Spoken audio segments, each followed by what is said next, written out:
Bonjour, bienvenue sur ma chaîne. Donc aujourd'hui nous allons parler point de croix.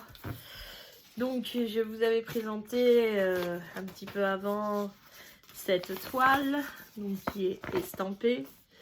Donc qui est censé faire un hibou ou une chouette. Voilà. Donc je l'ai pas beaucoup avancé, mais je l'ai un petit peu avancé quand même.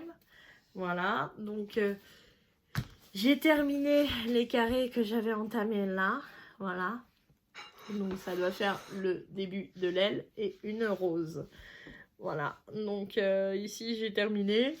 Donc après, je pense que je vais l'avancer en bande, comme ça, pour pouvoir vous montrer l'avancée que je vais faire.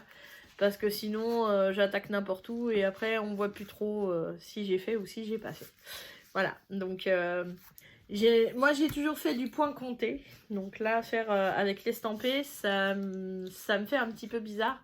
J'ai du mal avec les couleurs qui sont très flashy et même je m'aperçois que sous mes points, si vous voyez, on voit toujours la couleur de l'estampe en dessous.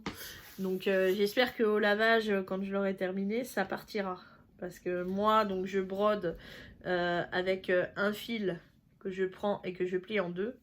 Donc je fais des points avec 2 fils et non avec plus. Il y en a certains qui font avec 3 fils, il y en a certains qui font avec 4 fils, il y en a d'autres qui font avec un seul fil comme moi, plié en deux. Donc moi j'ai toujours procédé comme ça, donc quelle que soit la toile, en fait je procède toujours de la même façon. Mais on s'aperçoit quand même que derrière les croix, on voit encore la couleur qui est en dessous. Donc bon, j'espère que ça passera. Donc voilà ce que ça va donner quand il sera terminé. Ça donnera une jolie chouette. Voilà. Donc je voulais vous montrer, voilà, un petit peu mon avancée. Donc j'ai pas énormément avancé, hein, mais j'ai avancé un petit peu. Voilà. Donc avec les fils. Hein. Donc moi je me prends une boîte, je mets tout dedans. Et je garde l'aiguille ici. Voilà, donc j'avais pas grand chose à vous dire là-dessus parce que j'ai pas énormément avancé, c'est vrai. Parce que j'ai fait pas mal d'autres choses cette semaine. Donc voilà, donc j'ai pas beaucoup avancé, mais j'ai un petit peu avancé dessus quand même. Donc c'est une 11 CT, mais moi je la fais, je la brode comme si c'était un vrai point de croix en fait. Hein. Voilà. Donc, à bien faire attention, d'après ce que j'ai compris, donc de ne pas mettre de liquide près de votre toile. Parce que si vous avez le malheur de la mouiller avec n'importe quoi, que ce soit de l'eau, du jus de fruits, n'importe, ou du café, et bien après, pour retrouver les couleurs, c'est très compliqué, même en ayant le modèle. Donc après, vous êtes obligé de faire du point compté. Et ça ne ressemble plus à du estampé.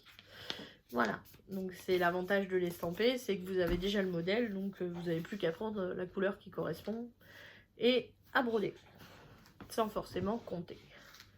Voilà, donc ça facilite quand même un petit peu les choses au niveau du point de croix. Donc voilà ce que je voulais vous montrer. Donc c'est vrai que j'ai pas beaucoup avancé dessus, mais comme je vous dis, j'ai fait pas mal de choses.